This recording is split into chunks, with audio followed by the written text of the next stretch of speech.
علیکم ورحمۃ اللہ وبرکاتہ۔ الحمدللہ رب العالمین والصلاة والسلام علی اشرف الانبیاء والمرسلین نبینا محمد وعلی آلہ واصحابہ اجمعین وبعد۔ جدید مناہج کی حقیقت کے اس حلقے میں آپ کے سامنے جو باتیں پیش کرنی ہیں وہ یہ ہیں کہ شیخ عبد القادر جیلانی رحمۃ اللہ علیہ کے بارے میں قبر پرستوں کا اور اسی طرح سے ان لوگوں کا جو ان کے ساتھ تصوف کا تعلق رکھتے ہیں، اندھی عقیدت رکھتے ہیں، انہوں نے ان کے بارے میں کیا کہا ہے، ان کی شان میں کس طرح سے غلو کیا ہے، اور یہ چیزیں عقیدے کے توحید کے کس قدر خلاف ہیں۔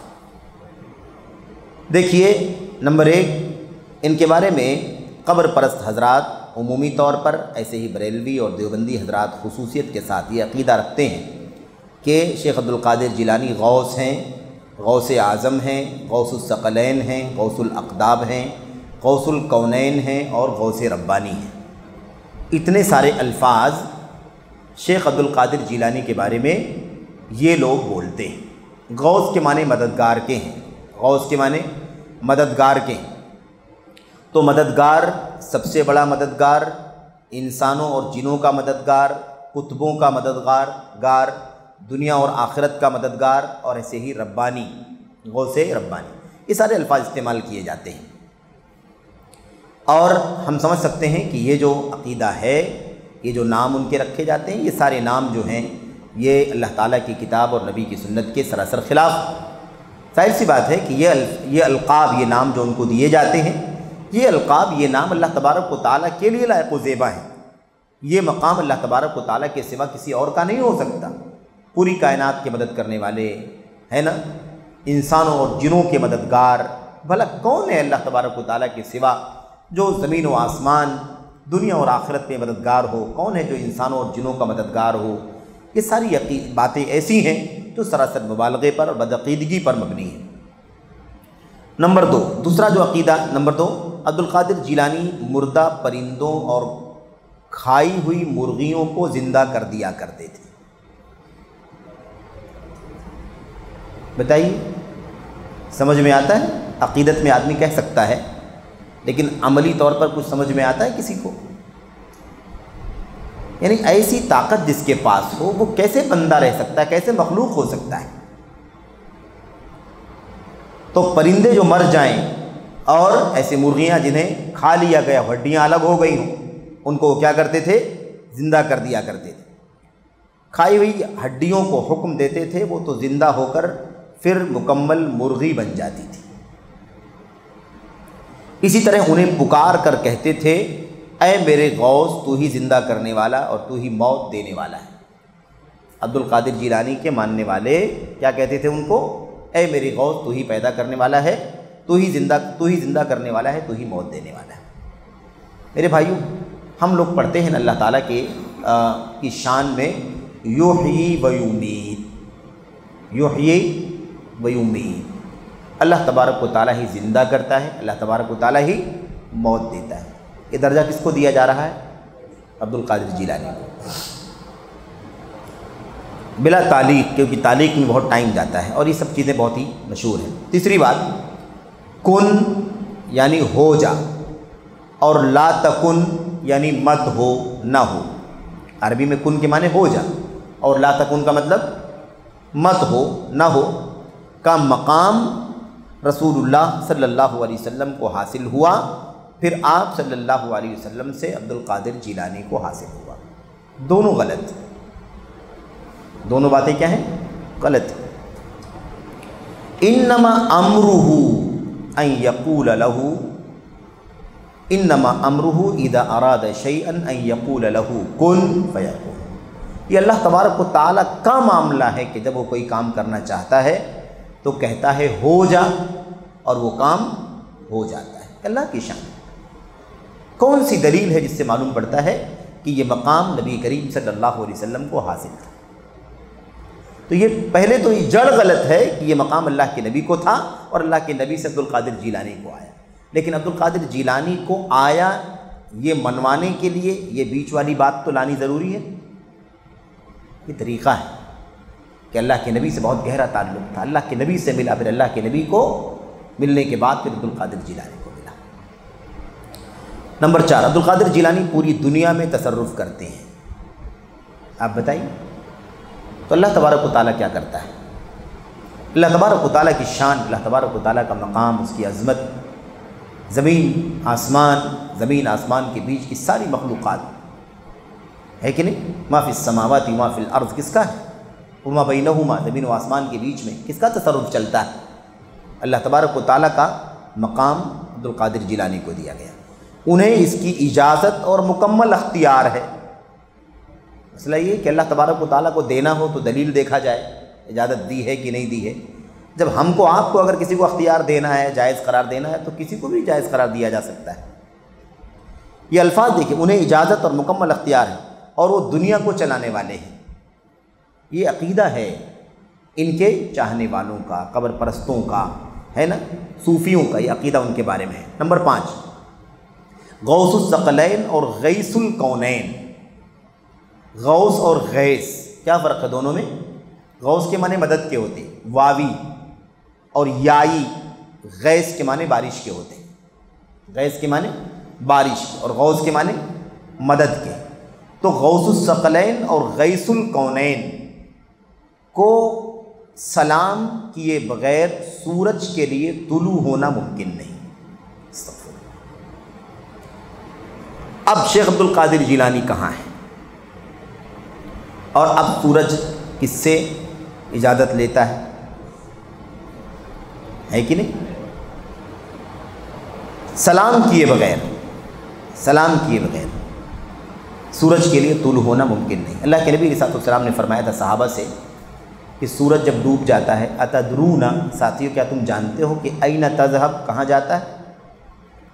تو صحابہ نے کہا اللہ کہ نبی نہیں معلوم، اللہ تبارک و تعالیٰ اور اللہ کے رسول ہی بہتر جانتے ہیں کہ کہاں جاتا ہے۔ تو اللہ کے نبی نے فرمایا جب سورج ڈوب جاتا ہے تو طلوع ہونے سے پہلے ڈوب جاتا ہے تو اللہ تبارک و تعالیٰ کے سامنے سجدہ ریز ہو جاتا ہے، اور پھر اللہ تبارک و تعالیٰ سے دوسرے دن طلوع ہونے کے لیے اجازت مانگتا ہے۔ اللہ تبارک و تعالیٰ کی اجازت ہوتی ہے، وہ طلوع ہوتا ہے۔ ایک دن آئے گا جب اللہ تبارک و تعالیٰ اسے اجازت نہیں دے گا اور رخ سمت بدلنے کا حکم دے گا، پورب سے نکلنا، پچھم سے ڈوبنا ہے۔ اللہ تبارک و تعالیٰ فرمائے گا کہ مشرق کے بجائے مغرب سے نکلنا ہے اور مشرق میں ڈوبنا ہے، اور پھر ایک دن یہ سلسلہ بھی بند ہو جائے۔ لیکن یہاں کہا جا رہا ہے کہ سورج کا طلوع ہونا عبدالقادر جیلانی کو سلام کیے بغیر ممکن نہیں ہے۔ اور عبدالقادر جیلانی سب کے سامنے ہوا کے دوش پر چلتے تھے۔ ہوا کے دوش پر یعنی ہوا کے کاندھے پر سوار ہو کر کے کہیں بھی چلتے تھے۔ سال، مہینہ، ہفتہ، دن جو بھی گزرتا ہے پہلے انہیں سلام کرتا ہے۔ یعنی آپ یہ سوچیں کہ یہ ساری باتیں ان ظالموں نے کبھی اللہ تبارک و تعالیٰ کے بارے میں نہیں لکھی ہوگی کہ اللہ کی یہ شان ہے، لیکن اللہ کے ایک مخلوق، ایک بندے کے بارے میں جو اللہ تبارک و تعالیٰ کے سامنے رونے گڑگڑانے والا، اس پر ایمان رکھنے والا بندہ تھا، زاہد تھا، دنیا سے کوئی لینا دینا نہیں، اللہ تعالیٰ سے بندگی، دولت جمع کرنے کی کوئی لالچ نہیں، اللہ تبارک و تعالیٰ کی عبادت، ریاضت، اخلاص، الہیت، اس میں زندگی گزارنے والی شخصیت کو اس مقام پر کھڑا کر دیا گیا۔ اور حالات سے جو بھی گزرتا ہے، صبح شام، ہے نا، رات، سال، مہینہ، ہفتہ، دن جو بھی گزرتا ہے پہلے انہیں سلام کرتا ہے اور حالات سے آگاہ کرتا ہے۔ کیوں حالات سے آگاہ کرتا ہے؟ حالات سے آگاہ کرنے کی ضرورت کیا ہے؟ ان کو تو ایسی ہر چیز کا علم، ساری دنیا کے ذرے ذرے کا علم ہے، تو پھر اس لیے آپ دیکھیں گے نا بدعقیدگی ہر جگہ ٹکراؤ رہتا ہے، کیونکہ اللہ کی کوئی بات تو ہے نہیں، اللہ کا کوئی کلام، نبی کی سنت تو ہے نہیں، انسانی بات ہے۔ آدمی ایک بار کچھ بولتا ہے، دوبارہ کچھ بولتا ہے، اس کے خلاف بولتا ہے، تو ٹکراؤ جگہ جگہ، تعارض جگہ جگہ آپ کو دکھائی دے گا۔ نیک بد سب ان پر پیش کیے جاتے ہیں، نیک اور بد سب کو ان کے اوپر پیش کیا جاتا ہے۔ ان کی نگاہ لوح محفوظ پر ہے، اللہ اکبر، لوح محفوظ پر ان کی نگاہ ہے۔ اور وہ اللہ کے علم اور مشاہدات کے سمندر میں غوطہ زن رہتے ہیں۔ کیا مطلب؟ اللہ کے علم اور مشاہدات، یعنی اللہ کی طرف سے جو علم آتا ہے اور اللہ تبارک و تعالی کا مشاہدہ، یعنی وہ جو کہا نا اس سے پہلے مکاشفہ، کشف جس کو کہتے ہیں، اسی کے سمندر میں غوطہ زن رہتے ہیں، یعنی اسی میں وہ غوطہ لیتے رہتے ہیں، یعنی ہمیشہ علم اللہ تبارک و تعالیٰ کے علم میں، اللہ تبارک و تعالیٰ کے مشاہدے میں ہی ڈوبے رہتے ہیں۔ یہ معنی خواجہ جیلانی کو اللہ کے سوا ہر چیز پر قدرت ہے۔ بتائیے، اللہ کے سوا ہر چیز پر قدرت ہے۔ جو باتیں اس سے پہلے گزری ہیں یہ سب باتیں تو ایسی ہیں جو سراسر اللہ تبارک و تعالیٰ کی شان کی ہیں، تو اللہ کے سوا یہاں بولنے کا کیا فائدہ ہے؟ یہ ساری چیزیں تو خود اللہ تبارک و تعالیٰ کی شان ہیں جو اٹھا کر کے عبدالقادر جیلانی کو دے دی گئی ہیں۔ 7، عبدالقادر جیلانی نے ملک الموت سے روحوں کا تھیلا چھین لیا اور تمام روحوں کو ان کے جسموں میں لوٹا دیا۔ یعنی کیا مطلب؟ ملک الموت نے روح قبض کر لیا، موت اسی کا نام ہے، زندگی اس کا نام ہے کہ جسم روح اکٹھا ہوتے ہیں، موت نام ہے جسم کا روح سے تعلق ختم ہو جانا۔ تو روح قبض کر لیا ملک الموت نے بہت سارے لوگوں کی، اللہ تعالیٰ کے حکم سے ٹائم آ گیا تو روح قبض ہو۔ لیکن عبدالقادر جیلانی نے کیا کیا؟ روحوں کا تھیلا، یعنی روح قبض کر کے فرشتہ لے کے جا رہا ہے ملک الموت، وہ تھیلا ان سے چھین لیا اور تمام روحوں کو ان کے جسموں میں لوٹا دیا۔ اس سے پہلے کہہ چکے ہیں کہ وہی مارتے ہیں وہی جلاتے ہیں، یہ عقیدہ ہے۔ تو اللہ کے سوا کہنے کا کوئی فائدہ ہوا؟ یہ قدرت اللہ تبارک و تعالیٰ کی شان، اللہ تبارک و تعالیٰ کی۔ خواجہ جیلانی نے ایک شخص کی لوح محفوظ میں لکھی ہوئی تقدیر بدل دی۔ لوح محفوظ میں تقدیر اللہ نے لکھی ہوئی ہے اور شیخ عبدالقادر جیلانی نے کیا کر دیا؟ اسے بدل دیا۔ اور 12 سال پہلے ڈوبی ہوئی کشتی کو باہر نکال دیا۔ 12 سال پہلے کشتی ڈوب گئی تھی، اسے باہر نکال دیا۔ 9، خواجہ جیلانی نبی کریم صلی اللہ علیہ وسلم کو بیداری میں دیکھتے تھے۔ اب یہ تو پاسبل نہیں ہے، وہ جو دیکھتے تھے وہ کیا دیکھتے تھے؟ کتاب و سنت کے دلائل جو ہیں وہ اس کا ساتھ نہیں دیتے۔ نبی کریم صلی اللہ علیہ وسلم کی وفات ہو چکی ہے۔ نبی کریم صلی اللہ علیہ وسلم کو میرے بھائیوں 561 ہجری میں وفات پانے والا آدمی، یعنی تقریباً 550 سال کے بعد اللہ کے نبی کو بیداری میں کیسے دیکھ سکتا ہے؟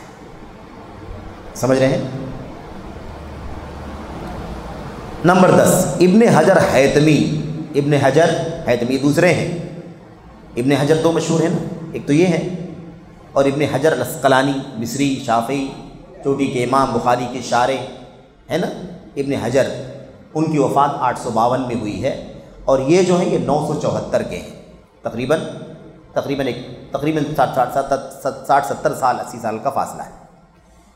ابن حجر حیتمی قبوری ہیں، ان کے عقیدے پورے طور پر قبر پرستانہ ہے، اور یہی وہ شخص ہے ابن حجر حیتمی جس نے اللہ کے نبی صلی اللہ علیہ وسلم کے بارے میں کتاب لکھی، میلاد کے بارے میں کتاب لکھی ہے نا، میلاد کے بارے میں ایک کتاب لکھی، النعمۃ الکبریٰ علی العالم فی مولد سید ولد آدم۔ المولد الکبریٰ یا المنت الکبریٰ یا النعمۃ الکبریٰ علی العالم فی مولد سید ولد آدم۔ پتلا سا رسالہ ہے کتابچہ، اور تقریباً 100% باتیں بے سر پیر کی ہیں، ایک بھی چیز ایسی نہیں جو آپ دلیل کے مطابق ہو۔ ابوبکر صدیق نے میلاد کے بارے میں فضیلت بیان فرمائی، حضرت عمر نے میلاد کی فضیلت میں یہ بات بیان فرمائی، عمر بن خطاب نے، حضرت عثمان نے، حضرت علی نے، حسن بصری نے، فلاں تابعی نے، میلاد پڑھو گے تو جنگ بدر کا ثواب ملے گا، میلاد پڑھو گے تو اس کا ثواب ملے گا، ایسے فضیلت ہے۔ ابن حجر حیتمی کی کتاب ہے، اس میں یہ باتیں لکھی ہوئی ہیں۔ بہرحال ابن حجر حیتمی نے خواجہ جیلانی اور ان جیسے دیگر لوگوں کے بارے میں بڑی عجیب و غریب بکواس نقل کی ہے، جن کے بارے میں ان کا خیال ہے کہ وہ کائنات میں تصرف کرنے والے اولیاء ہیں۔ ابن حجر حیتمی نے ایسی باتیں لکھی ہیں۔ نمبر 11، قبر پرستوں صوفیوں نے خواجہ جیلانی کو ربوبیت کے بڑے عظیم اوصاف سے متصف کیا ہے، ربوبیت کے عظیم اوصاف سے متصف کیا ہے۔ مثلا وہ آسمان و زمین کے سردار ہیں، نفع نقصان کے مالک ہیں۔ آپ دیکھیے سارے ایسا لگتا ہے کہ اللہ تعالیٰ کی شان بیان کی جا رہی ہے، آپ جب پڑھیں گے تو آپ کو ایسا لگے کہ اللہ کی شان بیان کی جا رہی ہے، اللہ کی ربوبیت کی خوبیاں بیان کی جا رہی ہیں۔ استغفر اللہ، یہ خواجہ جیلانی کے بارے میں۔ آسمان و زمین کے سردار ہیں، نفع و نقصان کے مالک ہیں، کائنات میں تصرف کرنے والے ہیں، مخلوقات کے اسرار سے واقف ہیں، مخلوقات میں جو چھپی ہوئی چیزیں، راز کی چیزیں وہ بھی جانتے ہیں، مردوں کو زندہ کرنے والے ہیں، اندھے برس کے مریض اور مادرزاد نابینا کو شفا دینے والے ہیں۔ اب ہم نے یہ ساری باتیں حضرت عیسیٰ ابن مریم علیہ السلام کی میرے بھائیوں کے معجزات میں پڑھا ہے، قرآن کریم کے اندر ہے کہ نہیں؟ اسے کس کے حوالے کیا جا رہا ہے؟ عبد القادر جیلانی کے، وہ یہ کرتے تھے۔ ان کا حکم اللہ کا حکم ہے، یہ دیکھا ان کا حکم اللہ کا حکم۔ استغفر اللہ، کیوں بھائی؟ اللہ تعالیٰ کا حکم کیسے ہو سکتا ہے؟ کیا دلیل ہے؟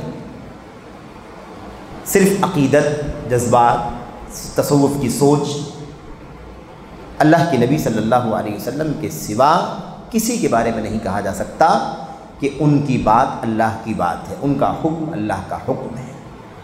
اس لیے کہ قرآن کریم میں اللہ تبارک و تعالیٰ نے فرمایا من یطع اللہ من یطع الرسول فقد اطاع اللہ، جس نے رسول کی اطاعت کی اس نے اللہ تبارک و تعالیٰ کی اطاعت کی۔ اس لیے اللہ کا حکم رسول کا حکم ہے، رسول کا حکم اللہ کا حکم ہے۔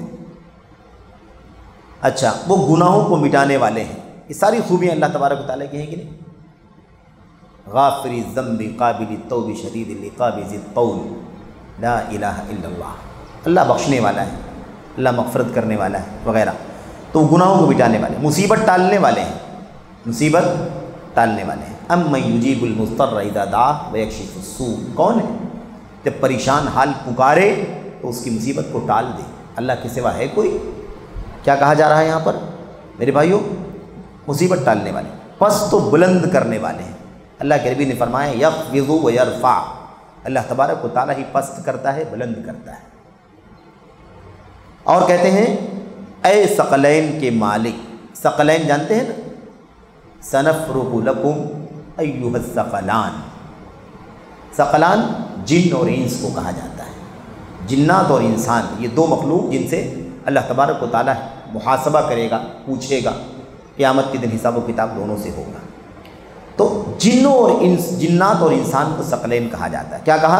اے ثقلین کے مالک، یعنی جنات اور انسان کے مالک، مجھے بے نیاز فرما۔ پہلے خود تو بے نیاز ہو، ہے کہ نہیں؟ پہلے خود بے نیاز ہو تب تو کسی کو بے نیاز کرے گا۔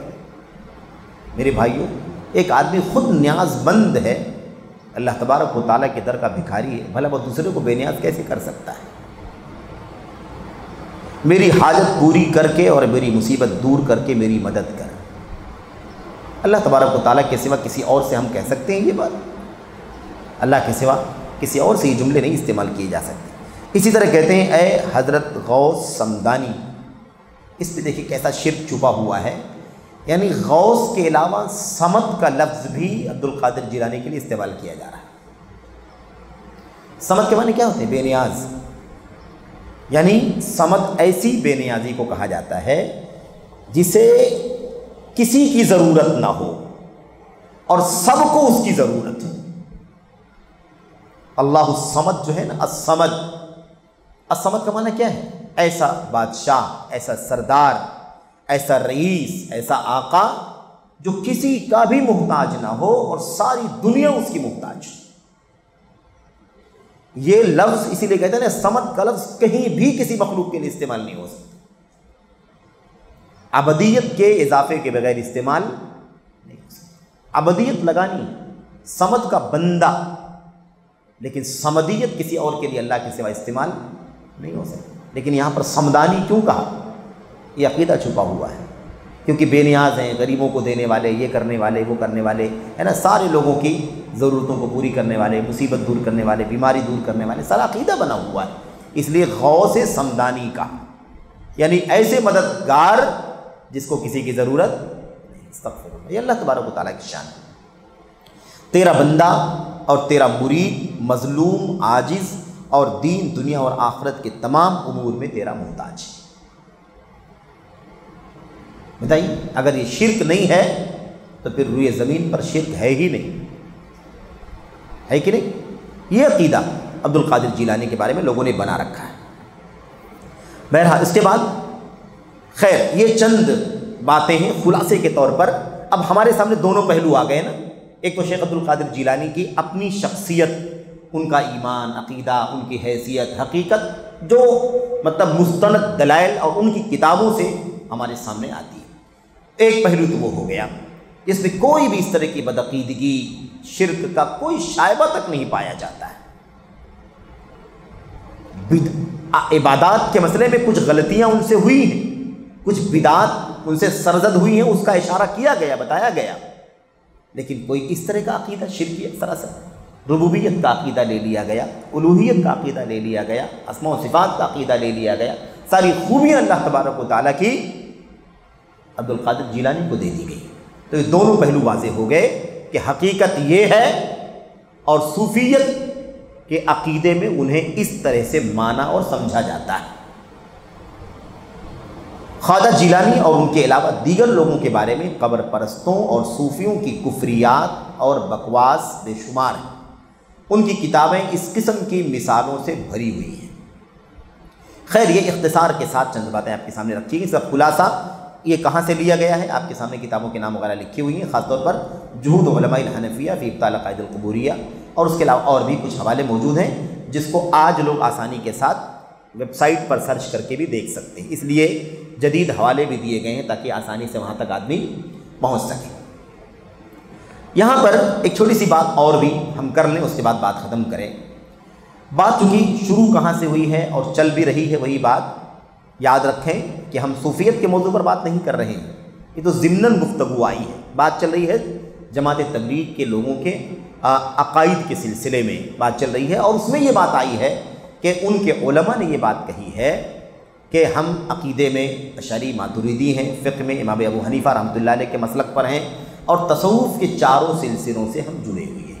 اس لیے یہ وضاحت ہو رہی ہے کہ چاروں سلسلے ہیں کیا، چشتی، قادری، نقشبندی، سہروردی، ان کی کیا حقیقت. اگر ایسے گزر جائیں نہ ہم جانیں کہ چشتی کیا ہے، قادری کیا ہے، نقشبندی کیا ہے، سہروردی کیا ہے، تو کیسے پتہ چلے گا عوام کو کہ آخر یہ کیا چیزیں ہیں جن سے جڑے ہوئے ہیں ساری جماعت کے لوگ. عوام نہیں، علماء ان سے پورے طور پر جڑے ہوئے ہیں. اتنی اہم چیز ہے کہ جب اپنے عقیدے کو بیان کیا گیا تو خصوصیت کے ساتھ اس بات کا تذکرہ کیا گیا کہ بھائی دیکھو، عمل میں فقہی مسائل میں ہم حنفی ہیں، عقیدے میں اشعری ماتریدی ہیں، تصوف میں چشتی، قادری، نقشبندی اور سہروردی. اس کا مطلب بڑی اہم چیز ہے نا، تبھی تو بیان کیا گیا. اگر سیکنڈری چیز ہوتی، جانبی چیز ہوتی یا معمولی چیز ہوتی، بیان کی جائے نہ کی جائے تو پھر کوئی مسئلہ نہیں رہتا، لیکن بڑی اہم چیز ہے. تو اب جاننا ضروری ہے کہ بھائی کیوں اتنے بڑے بڑے علماء المہند علی المفند جیسی کتاب کے اوپر، میرے بھائیوں، عقائد علماء دیوبند اہل السنت والجماعت لکھا ہوا ہے، تو آخر ہم جانیں تو صحیح کہ چشتی، نقشبندی، سہروردی، قادری کیا ہے. اس لیے اس کی وضاحت آپ کے سامنے کی جا رہی ہے. یہاں پر ایک مثال آپ کے سامنے دی گئی ہے. وہ مثال کیا ہے؟ ہم نے دونوں شخصیتوں کو پڑھ لیا ہے. اس سے پہلے حلقے میں یا اس سے پہلے اور پہلے حلقے میں ہم نے اجمیر والے ہے نا، معین الدین چشتی اجمیری صاحب کے بارے میں ہم نے بہت کچھ پڑھا ہے کہ وہ کیا سلسلہ ہے، کہاں سے شروع ہوا، کیا عقیدے ہیں، کس نے اس کو شروع کیا، کس نے بڑھایا. اور اس کے بعد ہم نے آج جو ہے عبد القادر جیلانی کے بارے میں بھی دونوں پہلو ان کے پڑھ لیے ہیں. گویا کہ دو سلسلے ہم نے ابھی قریب میں پڑھے ہیں. حالانکہ مجموعی طور پر 3 سلسلے کے بارے میں ہم نے پڑھ لیا، نقشبند کے بارے میں بھی پڑھ لیا ہے، صرف ایک آخری سلسلہ پڑھنا باقی ہے کہ وہ کیا ہے.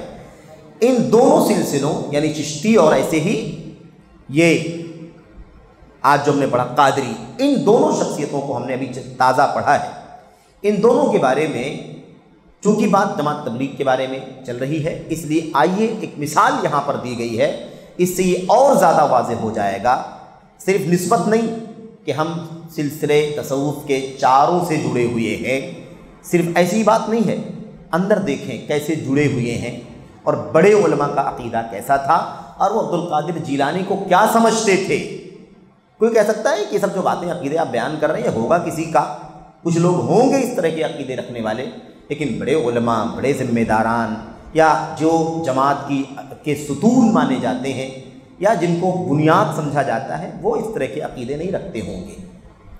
لیکن یہ حقیقت ہمارے سامنے کھلے گی کہ دیکھو کیا عقیدے ہیں جماعت تبلیغ کے علماء کے، جماعت تبلیغ کے یا جماعت دیوبند کے علماء کے۔ خواجہ جیلانی کی الوہیت، خواجہ جیلانی کی الوہیت یعنی عبدالقادر جیلانی کو الہ، عام طور پر جو باتیں ہم لوگ پڑھ رہے تھے ابھی تک اس میں ربوبیت کا تذکرہ زیادہ ہے، شفا دینے کی طاقت ہے نا، موت کی دینے کی طاقت، جلانے کی طاقت، دنیا کے تصرف وغیرہ، یعنی الوہیت کی چیز کم آئی ہے کہ ان کی کوئی پوجا کرنے کے لیے کہے، ان کی کوئی بندگی کرنے کے لیے کہے، ایسی چیزیں نہیں ہیں۔ لیکن یہاں عقیدہ دیکھو، خواجہ جیلانی کی الوہیت اور خواجہ چشتی کی عبدیت، یعنی عبدالقادر جیلانی اللہ ہیں نعوذ باللہ، اور خواجہ چشتی یہ ان کے بندے ہیں۔ یہ عقیدہ کس کا ہے؟ جماعت تبلیغ جماعت دیوبند کے چوٹی کے عالم اور امام امداد اللہ مکی دیوبندی کا۔ اور میں بار بار اس سے پہلے بھی عرض کر چکا ہوں میرے بھائیوں، میرے عزیزوں، سننے والوں، دیکھنے والوں، کہ یہ باتیں اس لیے بیان کر رہا ہوں اور ذکر کر رہا ہوں اور آپ کی کتابوں سے، تاکہ آپ اللہ واسطے عصبیت کی پٹی نکالو اور تعصب کے چادر سے باہر نکلو، کتاب و سنت کے دلائل کو گلے لگاؤ، انہی دلائل پر اپنے بڑوں کو، اپنے چھوٹوں کو، ہے نا، اپنوں کو، پرایوں کو، سب کو پرکھو اور کتاب و سنت کے دلائل کی روشنی میں اللہ تعالیٰ کے دین پر عمل کرو۔ دنیا کی کوئی بھی نسبت، شخصی نسبت ہو، جماعتی نسبت ہو، علاقائی نسبت ہو، اصولی نسبت ہو، فروعی نسبت ہو، کوئی بھی نسبت انسان کو کل قیامت کے دن نجات نہیں دلا سکتی۔ اگر نجات دلا سکتی ہے تو اللہ تبارک و تعالیٰ کی کتاب اور نبی کی سنت اور صحابہ کرام کی سیرت کی نسبت اور اس پر سچ مچ عمل پیرا ہونا، یہ انسان کی نجات کا ذریعہ ہے۔ اس کے سوا کوئی نسبت، کوئی حوالہ کسی کو بھی نجات نہیں دلا سکتا۔ اس لیے یہ باتیں برائے نقد نہیں ہیں، صرف برائے تنقید نہیں ہیں، برائی کے لیے نہیں، مذمت کے لیے نہیں، حقائق بتانے کے لیے، اور کوئی جھوٹ نہیں، کوئی افتراء نہیں، کوئی تزویر نہیں، کوئی بناوٹی چیز نہیں، بلکہ یہ آپ کی کتابوں کی چیزیں ہیں۔ یہ نیا منہج ہے جو اللہ کے نبی کا، صحابہ کا نہیں تھا، کتاب اللہ کا منہج نہیں، صحابہ کا منہج نہیں، سلف کا منہج نہیں، سنت کا منہج نہیں، بلکہ یہ نیا طریقہ ہے جو کتاب و سنت اور سلف صالحین کے صحابہ کے علاوہ بعد میں نکالا گیا ہے۔ اس راستے کا کوئی تعلق نہیں اس راستے سے، اس راستے پر نبی نے اپنی امت کو چھوڑا تھا۔ دیکھیں، سلسلہ چشتیہ اور سلسلہ قادریہ کے تذکرے کے بعد دونوں خواجاؤں یعنی خواجہ عبدالقادر جیلانی اور خواجہ معین الدین چشتی، دونوں خواجاؤں کی الوہیت و عبودیت کے بارے میں دیوبند کے امام امداد اللہ مکی کا بیان کردہ عقیدہ ملاحظہ فرمائیں اور غور کریں کہ دیوبندیوں کے یہاں شرکیہ و بت پرستانہ عقائد کس قدر موجود ہیں، الا من رحم اللہ۔ یعنی عمومی طور پر دیوبند کے علماء میں سے بڑے عالم ہیں، ان کو ہم اگر جانیں تو بات سمجھ میں آ سکتی ہے کہ عقیدے اور کیسے ہوں گے۔ شیخ شمس الدین افغانی رحمہ اللہ دیوبندیوں کے یہاں شرکیہ عقائد اور خرافات کی مثالیں بیان کرتے ہوئے فرماتے ہیں، 33ویں مثال، اس سے یہ بات سمجھ میں آتی ہے نا کہ یہ 33ویں نمبر پر بیان کی گئی ہے۔ اس سے پہلے 32 مثالیں بدعقیدگی کی، شرک کی، ہے نا، گزر چکی ہیں، اور اس 33ویں کے بعد بھی آگے بھی ہے۔ 33ویں مثال، دیوبندیوں کے امام کا خواجہ جیلانی کو خلعت الوہیت سے نوازنا۔ یعنی دیوبندیوں کے امام یعنی کون ہے یہ؟ امداد اللہ مہاجر مکی، امداد اللہ مہاجر مکی، یہ دیوبند کے جو بڑے علماء ہیں نا، ان علماء کے استاد ہیں، ہم جو نام سنتے ہیں شیخ سید اشرف علی تھانوی اور جو بڑے علماء ان سے بڑے مقام کے مالک ہیں، ان کے اساتذہ کے درجے میں، تو وہ خواجہ جیلانی کو الوہیت کے منصب پر فائز کر رہے ہیں، الوہیت کے منصب پر فائز کر رہے ہیں۔ کیا کہتے ہیں؟ کون؟ شمس الدین افغانی کہتے ہیں مجھے ایسا کلم کلہ کفر اور صریح شرک ملا ہے جو میں نے دور جاہلیت کے مشرکین کے علاوہ امت مسلمہ کے اولین و آخرین قبر پرستوں میں کہیں نہیں دیکھا۔ بات سمجھ رہے ہیں نا؟ کیا کہا؟ دور جاہلیت کے مشرکین کے یہاں تو ہے، وہ تو اللہ کے سوا نہ جانے کتنے کے اللہ بنا رکھا تھا انہوں نے۔ امت مسلمہ کے، امت اسلام کے اولین اور آخرین، شروع سے لے کے آخر تک، کہتے ہیں قبر پرستوں میں بھی کہیں نہیں دیکھا۔ اتنا کلم کلہ شرک اور کفر میں نے امت مسلمہ میں بھی نہیں دیکھا، اتنا خطرناک شرک مجھے یہاں دیکھنے کو مل رہا ہے۔ یہ شمس الدین افغانی بیان فرماتے ہیں۔ وہ یہ ہے، کیا ہے وہ؟ دیوبندیوں کے امام امداد اللہ نے دو ٹوک صراحت کی ہے کہ خواجہ جیلانی مقام الوہیت پر فائز ہے۔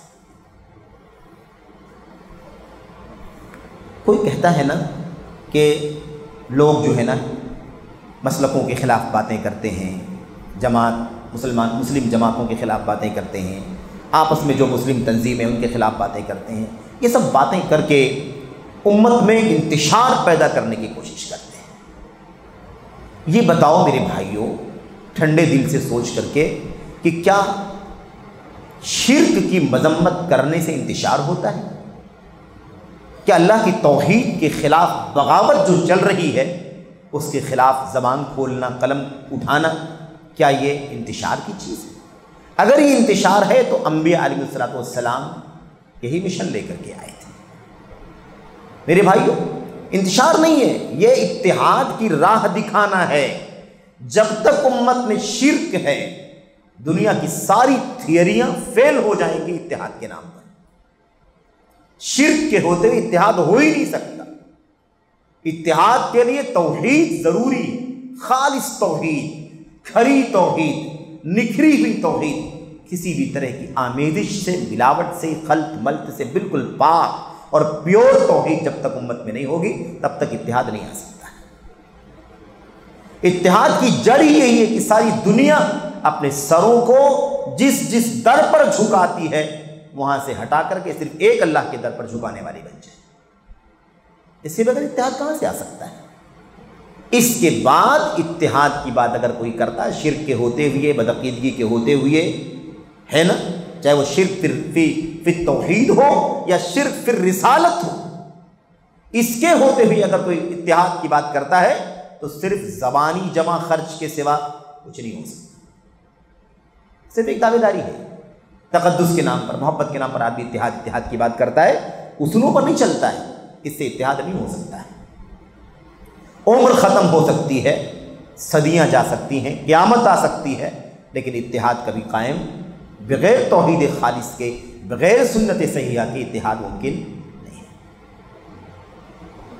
کیا ہے وہ؟ ایک دم لفظ بلفظ، یہ لفظ، یہ جو بات نوٹ کی جا رہی ہے نا، ایک دم حرف نوٹ کیے گئے، کوئی اپنی زبان سے اس میں ہیرا پھیری نہیں، ایک دم لفظ بلفظ۔ دیکھیے، ایک روز دو آدمی آپس میں بحث کرتے تھے، بات ختم کریں گے انشاءاللہ اسی واقعے کے بعد۔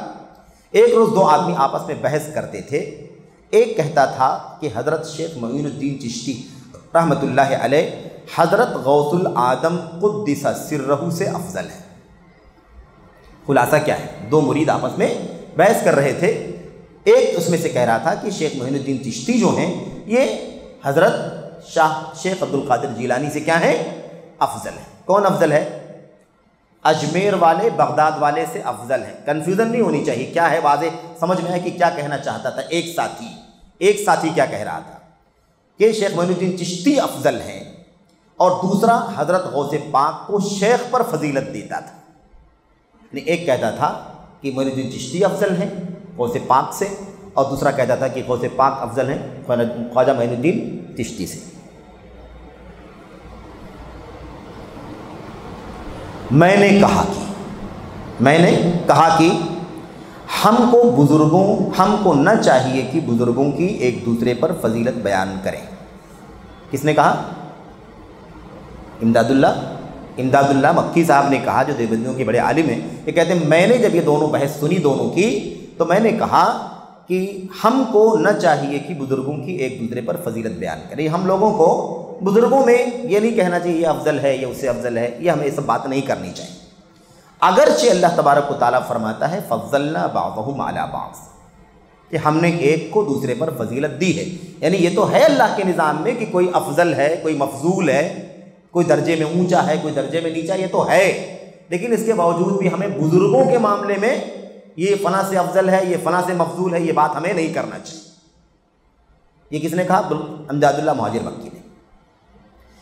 گرچہ اللہ تعالیٰ نے فضلنا بعضهم علی بعض کہا ہے، لیکن ہم دیدہ بصیرت نہیں رکھتے، یعنی کیا مطلب؟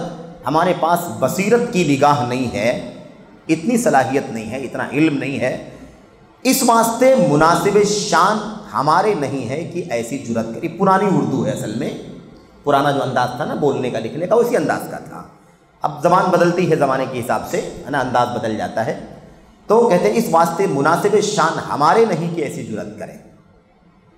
یعنی ٹھیک ہے، فضیلت تو ہے، کسی کو اونچا کسی کو نیچا اللہ نے بنایا ہے، لیکن چونکہ ہمارے پاس اتنا علم نہیں ہے، اتنی نگاہ نہیں ہے علم کی کہ ہم یہ کام کر سکیں، اس لیے ہمیں اس سے بچنا چاہیے، ایسی جرأت نہیں کرنی چاہیے۔ البتہ مرشد کو تمامی اس کے معاصرین پر فضیلت دینا مضائقہ نہیں۔ مرشد یعنی پیر، مرشد کا مطلب پیر کو ایسے ہم فضیلت دے سکتے ہیں کہ وہ اپنے زمانے کے لوگوں سے اچھے تھے، ایسے کہہ سکتے ہیں، لیکن ایک پیر کو دوسرے پیر پر، ایک شخصیت کو دوسری شخصیت پر فضیلت دے، یہ مناسب ہم ایسے کہہ سکتے ہیں کہ فلاں شخصیت جو تھی، فلاں پیر جو تھے، وہ اپنے زمانے میں سب سے اچھے تھے، کیونکہ وہ موازنہ کسی سے نہیں ہو رہا ہے نا، اپنے دور میں سب سے اچھے مانے جا رہے ہیں، تو ایسا کہنے میں کوئی حرج نہیں۔ یہ امداد اللہ مہاجر مکی نے کہا۔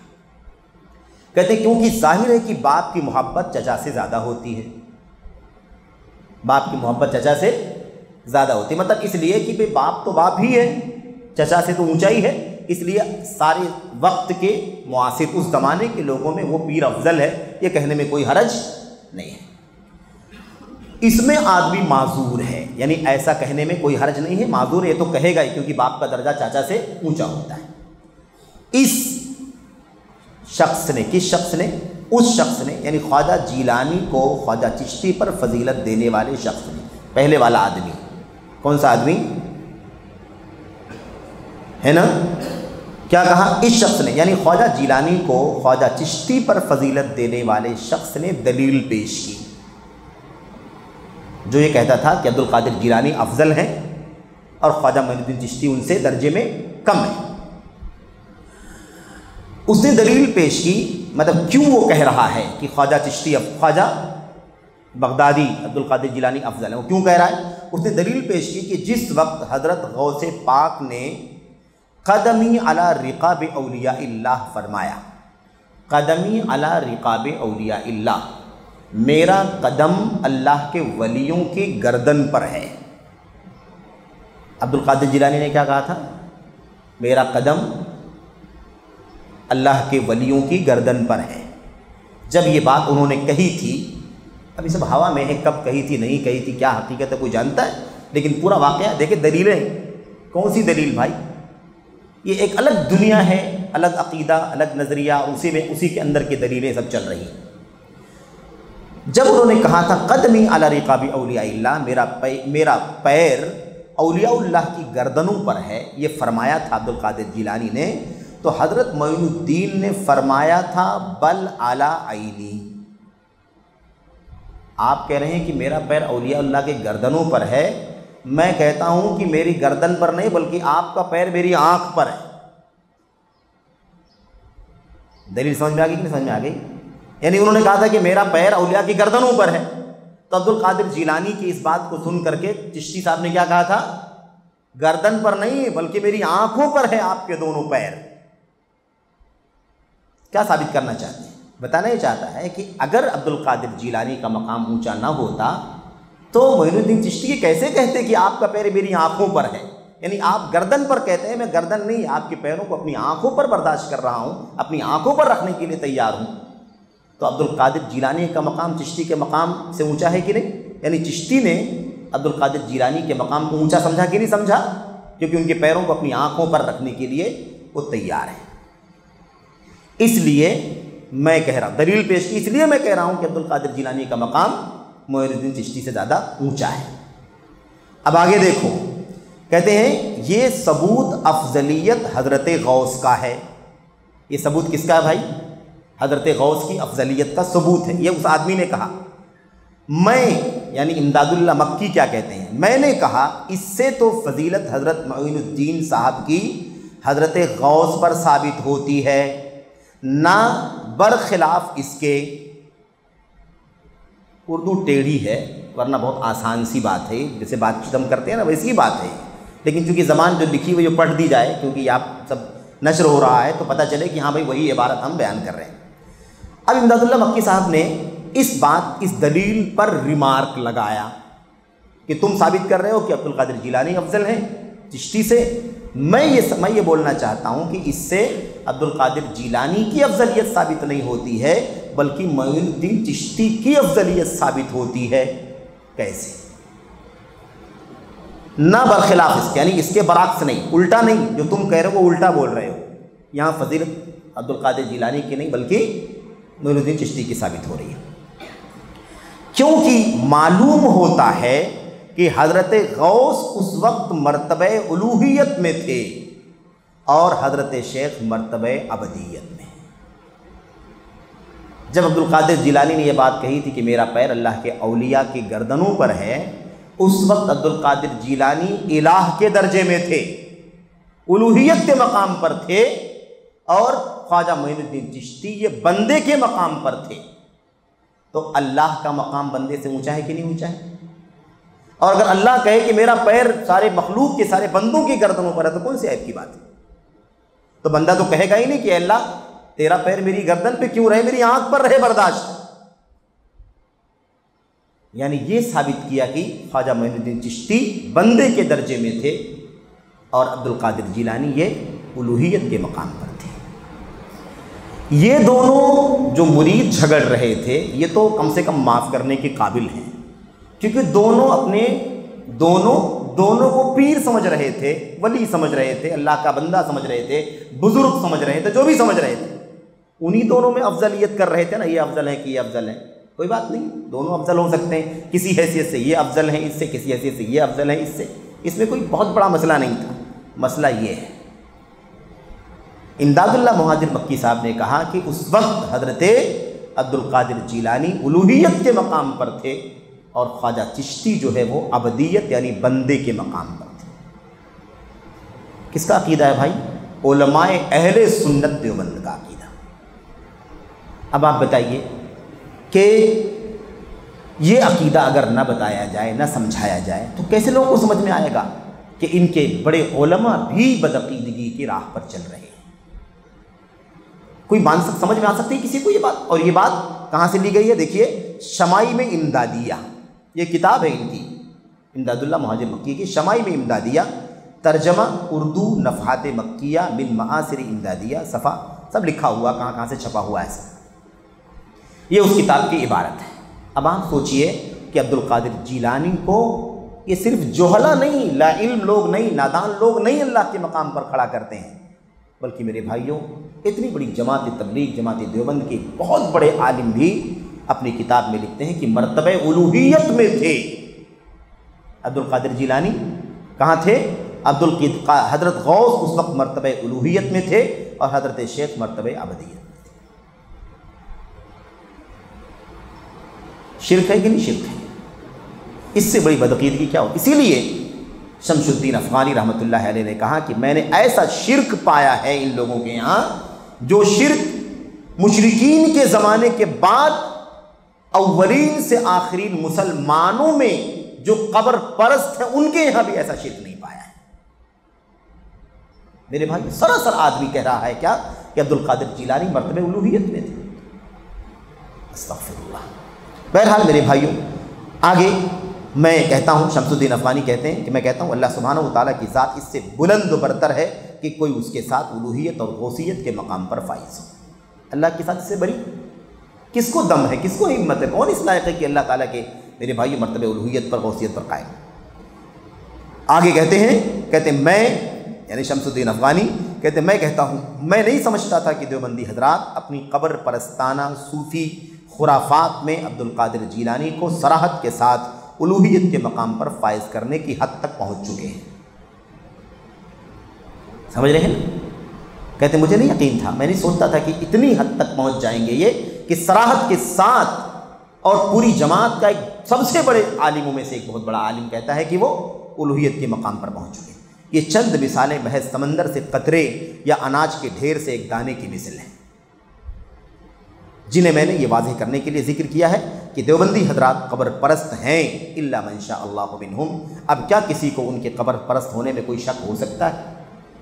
یہ شیخ شمس الدین افغانی رحمۃ اللہ علیہ نے یہ بات کہی ہے۔ بہرحال میرے بھائیوں، اللہ سے دعا کرتے ہیں کہ اللہ تبارک و تعالیٰ جدید منہج کے اس سلسلے میں جو نئے طریقے، نئے منہج، نئے راستے ہیں، ان کو ہمیں اللہ کی توفیق کے ساتھ حقائق کی روشنی میں، دلائل کی روشنی میں، مستند حوالوں کی روشنی میں پیش کرنے کی توفیق عطا فرمائے، اور اللہ سے دعا ہے کہ اللہ تبارک و تعالیٰ عوام کو، خواص کو اس سلسلے میں فکر مندی کی توفیق عطا فرمائے، تعصب سے، جمود سے، طرفداری سے، جانبداری سے، عصبیت سے اللہ تبارک و تعالیٰ بچ کر کے حق کو قبول کرنے کی اور باطل سے توبہ کرنے کی توفیق عطا فرمائے، آمین رب العالمین۔ وصلی اللہ وسلم وبارک علی نبینا محمد وعلی آلہ وصحبہ اجمعین۔ السلام علیکم ورحمۃ اللہ وبرکاتہ۔